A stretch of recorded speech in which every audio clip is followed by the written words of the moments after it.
본문에서는 두 가지 양극단을 비판하고 경계하고 있습니다. 하나는 유대인의 신비적인 능력주의이고 다른 하나는 헬라인의 지혜주의입니다. 22절 말씀은 이렇게 말합니다. 유대인은 표적을 구하고 헬라인은 지혜를 찾으나.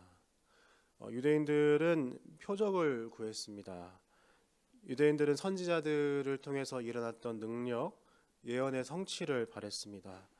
그것이 이루어지면, 그것이 드러나면 다른 모든 입들은 입을 다물 수밖에 없기 때문입니다. 엘리야의 갈멜산에서의 승리화를 생각해 보십시오. 그 승리의 표적이 일어났을 때에 하나님이 진리이심이 온천하에 만백하게 분명하게 드러나게 되는 것이죠. 그것이 강함이 이루어지고 증명되는 것입니다. 그래서 유대인들은 표적을 구했습니다. 하나님께 표적을 달라고, 강한 하나님의 능력을 증명해 달라고 기도하고 외쳤던 것입니다. 반대로 헬라인은 지혜를 구했습니다. 지혜란 쉽게 말해서 말이 되는 것을 의미합니다. 우리가 이해할 수 있고 우리가 납득할 수 있고 일관적인 논리성을 가지고 있는 것을 의미합니다. 헬라 문화에서는 수사학이 발달했는데 말을 더 잘하고 더욱 근거를 잘 제시해서 설득하는 쪽이 강한 것이죠. 말이 되느냐로서 강함의 능력을 증명하게 되고 진짜라는 것이 드러나는 것입니다. 결국 두 가지는 서로 달라 보이지만 동일한 공통점을 가지고 있습니다. 표적과 지혜 모두 강함을 추구하는 것이죠. 내가 정말로 진짜라면, 내가 따르는 진리가 정말로 진리라면 결국에 강함이 드러난다는 것입니다. 모든 약한 것들을 이길 만큼 강력한 힘을 가지고 있다는 것입니다. 그것이 현실적으로 드러나고 그것이 제시됨으로써 상대편으로 하여금 그것을 인정하고 굴복할 수밖에 없게 만드는 강함의 원리를 말하는 것입니다. 우리 모두 강함을 원합니다. 약함은 정말 싫은 것입니다. 이 시대에는 돈이 많으면 강합니다. 돈이 있으면 하고 싶은 것 할 수 있고 먹고 싶은 것 먹을 수 있고 가고 싶은 곳도 다 갈 수 있습니다. 편하고 누구에게나 부러움을 사는 삶을 삽니다. 내 통장에 얼마가 여유가 있느냐에 따라서 그것이 그 사람의 강함을 증명하는 것 같습니다. 이 시대에는 높은 학벌이나 좋은 직업이 있으면 강합니다. 내가 더 좋은 집단에 소속되어 있다는 것, 내가 더 괜찮은 공동체의 일원이라는 그 소속감이 우리를 강하게 합니다. 은연중에 내가 어떤 소속이며 출신인지를 드러냅니다. 그걸 통해서 나의 강함이 증명되는 것처럼 생각되기 때문입니다. 이 시대에는 젊음과 건강이 있으면 강합니다. 우리 열심히 러닝도 하고 운동도 하고 자기관리를 합니다. 좋은 일이죠. 그렇지만 내가 건강하고 더 튼튼할수록 그 사람은 더욱 괜찮은 사람이며 더 강한 사람이 되는 것이죠. 본문을 묵상하면서 이 강함에 대해서 생각하면서 개인적으로 씁쓸한 생각이 들었습니다. 저 역시도 몹시 강함을 원하는 사람이라는 생각이 들었습니다. 돈이 좀 많았으면 좋겠습니다. 편하게도 좀 살고 집도 좀 있고 차도 좀 더 잘 나가는 걸로 있으면 좋겠습니다.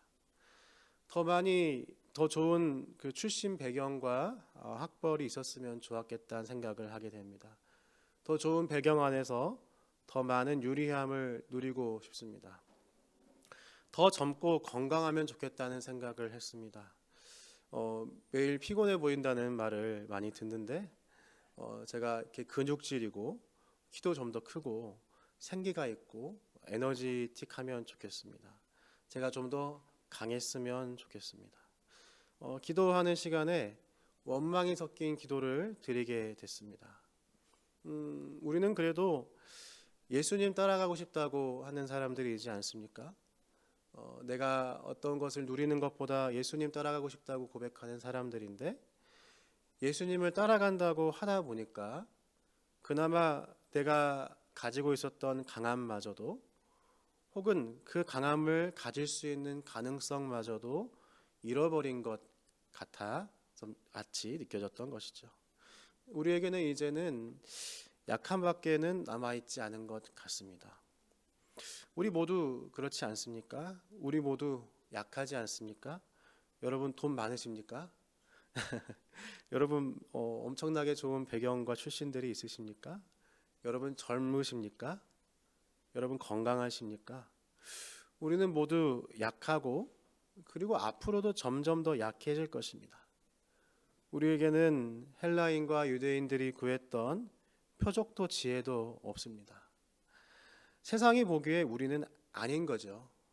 세상이 보기에 우리가 따르는 이 기독교 신앙을 따라간다고 하더라도 강해지는 길은 없는 것입니다.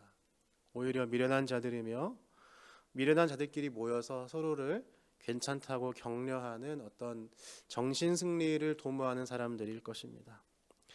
하지만 그보다 더욱더 우리를 곤란하게 하는 지점이 있습니다. 우리가 약한 것은 어쩔 수 없고, 그게 꼭 그 하나님 탓이 아니라 내가 실수하고 내가 좀 게을러서 내 잘못이기도 하니까 그러려니 할 수 있는데, 문제는 나만 약한 것이 아니라 우리가 따르고 우리가 믿고 있는 대상인 예수께서도 약하셨다는 점입니다. 이 지점에서 우리는 정말 곤란해집니다. 23절은 이렇게 이야기합니다. 우리는 십자가에 못 박힌 그리스도를 전하니 유대인에게는 거리끼는 것이요 이방인에게는 미련한 것이로되. 우리의 그리스도, 우리의 구원자, 우리가 따르는 주님은 어떤 분이십니까? 십자가에 못 박힌 그리스도이시죠. 죄인으로서, 패배자로서, 미련한 실패자로서 증명된 모습이 바로 십자가입니다. 약함이죠. 약함 중에서도 가장 약한 것입니다. 심지어 우리의 모습보다 더 약하죠. 우리는 적어도 발가벗겨져서 십자가에 달린 적은 없습니다. 강함 자체이신 분께서, 진리 자체이신 분께서, 온 세상의 창조주께서 약함이 되고 부끄러움이 되고 수치가 되셨던 것입니다. 우리는 이 사실을 도무지 이해할 수도 없고, 또한 무엇보다 납득하기가 힘이 듭니다. 약한 우리를 들어 올리시고 표적과 지혜로서 우리를 좀 세워주셔야 하는, 조금이라도 더 강하게 만들어주셔야 하는 분이 우리보다 더 약한 존재로 십자가에서 달리셨던 것이죠. 우리는 그것을 납득하기가 싫은 것이죠. 그러나 예수님은 왜 십자가에 달리셔야만 했습니까? 오직 그 방법만이 우리를 구원하는 방법이었기 때문이었습니다. 전능하신 하나님께서 십자가에 달려 죽으셔야만 우리 죄인들을 향한 합당한 진노를 모두 감당해 내실 수 있었던 것이죠. 오직 예수께서 십자가에 달리시는 방법만이 우리를 구원할 수 있는 방법이었습니다.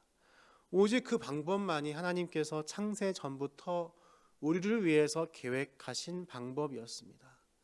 강함이 드러나는 방법이 아니었습니다. 약함의 방법이었습니다. 표적과 지혜를 드러내는 방법이 아니었습니다. 부유함과 풍성한 배경과 권력으로서, 건강으로서 스스로를 증명하시는 방법이 아니었습니다. 약하시며 오해받으며 수치를 당하며 부끄러움을 당하는 약함의 극치로 스스로를 몰아가는 십자가의 방법이었습니다. 오직 그 방법만이 우리를 살릴 수 있었던 그 방법이었던 것입니다. 우리는 그 약함으로 가셨던 예수님을 믿고 신뢰합니다. 예수께서 그 약함을 통과하셨기 때문에 부활하셨으며 지금 하늘 보좌에 앉아 통치하심을 우리는 믿습니다. 그분은 다시 오시는 만왕의 왕이시며 우리에게 부활한 육체를 허락하시고 영원히 왕노릇하게 할 것임을 우리는 믿습니다. 예수께서 약속하시는 것이죠. 그러나 지금 우리에게는 예수님과 동일한 약함의 과정이 남아 있습니다. 예수님은 우리에게 표적과 지혜의 길을 걷도록 하지 않으셨습니다. 자신과 같은 약함과 낮아짐과 미련한 길을 준비하셨던 것이죠. 우리가 이 땅에서 걸어가야 하는 길은 강함을 통해서 복음을, 진리를 증명하는 그 길이 아닙니다. 예수님처럼 약해지는 길이며 낮아지는 길이며 미련한 길이며 사람들이 알아주고 증명되는 길이 아닌 것이죠. 약함이 찾아왔을 때 왜 나에게 표적과 지혜의 강함을 달라고 왜 그것을 주지 않느냐고 기도할 수 있습니다. 그러나 예수님은 우리에게 이렇게 말씀하실 것입니다. 내가 너를 위해서 약해졌고 그 약한 십자가를 전했으며 그 미련한 십자가의 선포함으로 너에게 믿음을 주었다고 말씀하실 것입니다. 그리고 주님은 말씀하십니다. 사람들은 너를 알지 못하지만 너가 그 약함의 길을 갈 때에, 나와 같은 십자가의 약함의 길을 갈 때에 내가 너와 함께하며 너의 이름을 알고 있다. 주님은 말씀하실 것입니다. 30절 말씀은 이렇게 이야기합니다. 너희는 하나님으로부터 나서 그리스도 예수 안에 있고 예수는 하나님으로부터 나와서 우리에게 지혜와 의로움과 거룩함과 구원함이 되셨으니 아멘. 우리는 예수 안에 있는 존재입니다. 예수님과 하나가 된 존재입니다. 그분이 약함에 들어가심으로 우리에게 그분의 지혜와 의로움과 거룩함과 구원함의 모든 강함이 우리의 것이 되었습니다. 우리는 그 사실을 믿으며 그것을 바라보며 예수님이 가셨던 그 길의 방식을 오늘 이 시간에 따라가는 것이죠. 구체적으로 그 길은 어떤 길입니까?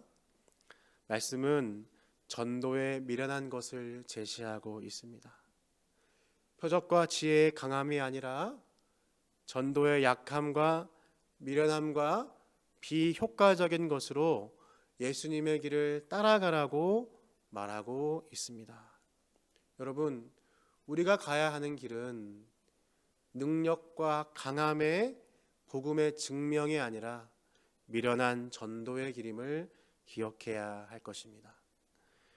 우리 교회에 어느 순간 노방전도가 사라졌습니다. 이것이 비효율적이고 약하고 누구도 쉽게 할 수 있는 일이 아니기 때문입니다. 이 시대의 가장 미련한 방법이 노방전도인 것 같습니다. 그러나 정말로 우리가 그것이 비효과적이기 때문에 그것을 지키지 못했을까요? 우리는 그보다 사실은 전도의 미련한 길을 걷는 것이 달갑지 않기 때문에 그것에 동참하지 못했던 것 같습니다. 우리는 전도의 미련함을 회복해야 합니다. 이웃과 함께하는 예배를 위한 태신자 카드가 우리 전 교회에서 13장 정도가 들어왔습니다. 우리가 귀한 마음을 적어서 함께 전도를 위한 마음을 나누었지만 사실 우리 교회의 전체 성도 인원들에 비하면 너무나 적은 수의 태신자 카드가 들어온 것 같습니다. 영혼을 전하는, 영혼에게 복음을 전하는 전도의 미련함에 대하여 우리가 관심 갖고 있지 않는 것입니다. 전하고 있지 못한다 하더라도 함께 기도하지도 못하는 것이죠. 우리는 강함으로 예수 그리스도를 전하는 사람들이 아닙니다. 우리는 미련함으로, 지혜와 표적이 아닌 약함으로 예수 그리스도를 전하는 것입니다. 기독교 신앙은 근본적으로 미련하며 비효율적입니다. 십자가에서 예수께서 흘리신 피가 우리 같은 죄인들을 향한 거룩한 낭비였던 것처럼 말입니다. 내 약함의 모습 그대로 예수의 길을 걸어가길 소망합니다. 우리가 연약함과 미련함의 길을 걸어가지만 그것이 우리의 지혜이며 그것을 통해서 우리가 믿음을 얻었음을 기억하면 좋겠습니다. 그것을 통해서 예수께서 하늘에 올라가시고 2000년 동안 그분의 백성들을 보호하셨던 길임을 유지하셨던 길임을 기억하면 좋겠습니다. 예수님께서 우리가 그 길을 걸어갈 때에 우리를 알아주실 것입니다. 함께 기도하겠습니다.